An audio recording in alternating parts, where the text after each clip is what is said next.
La commission Chamberlain propose un régime d'immunité pour les journalistes. On vous explique ce que ça veut dire dans les faits après cette pause.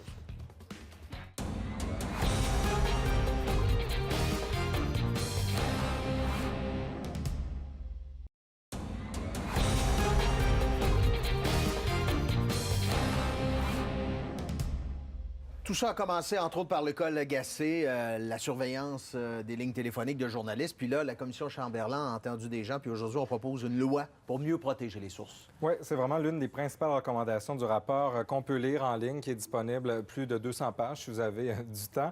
Allez lire ça. Alors, on y parle notamment de cette loi parapluie, un peu similaire à celle qui a été adoptée au gouvernement fédéral, présentée par un sénateur indépendant il y a quelques mois. Alors, Québec irait donc avec une protection du matériel journalistique, mais aussi des sources journalistiques.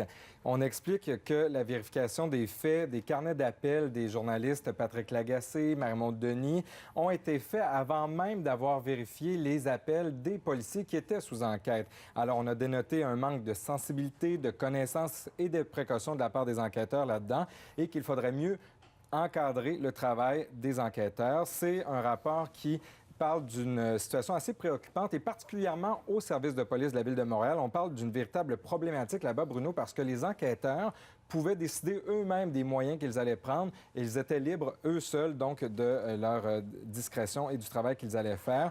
On écoute un avocat spécialisé en médias qui se réjouit vraiment du rapport avec la nouvelle loi qui pourrait être adoptée par Québec éventuellement. Dans les recommandations, on élargit aux instances civiles la protection des sources. On élargit aux témoignages, par exemple, des journalistes. On élargit au matériel journalistique recueilli et non pas simplement aux sources. Donc, c'est définitivement une très bonne nouvelle et un grand jour pour la liberté de presse. Et autre élément intéressant, c'est, on se souvient de cette histoire de l'ex-maire de Montréal, Denis Coderre, qui aurait placé un appel au SPVM pour avoir une enquête. Donc, c'était un appel assez placé. On dit qu'on n'a pas eu de preuves concluantes, finalement, dans le rapport concernant ce cas-là, mais que les perceptions dans la population sont tout aussi importantes que la réalité et qu'il faut faire attention. Donc, il faudrait mieux donner une indépendance au corps policier encore. Quelques réactions en rafale. Là. Oui, la Fédération professionnelle des journalistes du Québec qui s'en réjouit. C'était vraiment tous ses souhaits. Et maintenant, on va mettre de la pression sur le gouvernement. Déjà, Martin Coiteux, Stéphanie Vallée ont dit qu'on irait de l'avant dans la mesure du possible pour mettre en place ces recommandations-là. Voilà, merci Maxime. Bonne soirée. Maxime, fin d'année, donc l'heure des bilans, dans l'actualité, entre autres. Et vous avez dressé quand même deux belles émissions qu'on va pouvoir voir dans la semaine entre Noël et le Jour de l'An à Ici-Québec, les 28 et 29 décembre prochains. C'est 10 personnalités, femmes et hommes de la région de Québec qui ont marqué l'année 2017. Et vous pouvez voir en ligne ce palmarès déjà et vous pouvez même voter pour votre candidat favori. On a notamment Sophie Damour de l'Université Laval, Alex Harvey. Et vous remplissez le formulaire de participation et on vous demande quelle personnalité vous auriez aimé voir dans ces choix-là. Voilà, la journée a été longue. Alors, allez voir ça, ça donne déjà le ton. Et on a même accès à des entrevues avec la fiche complète, avec des participations dans nos différentes émissions. J'ai adoré faire ça, soit dit en passant. On va voir la qualité de tout ça.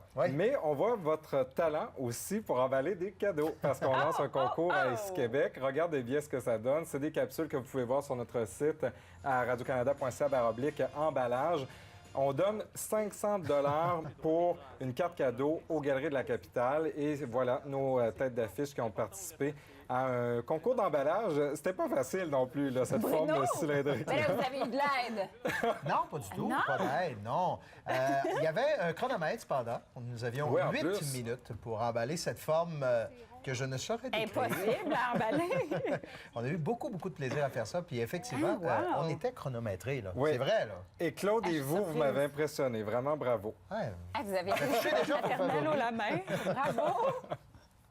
Bien humblement. Courage à ceux qui ont à faire de l'emballage encore. Donc, on a ça à voir sur notre site Internet. Bien, merci à vous d'avoir été là pour la suite des informations, notre site Internet ou RDI. On se dit à demain. Super.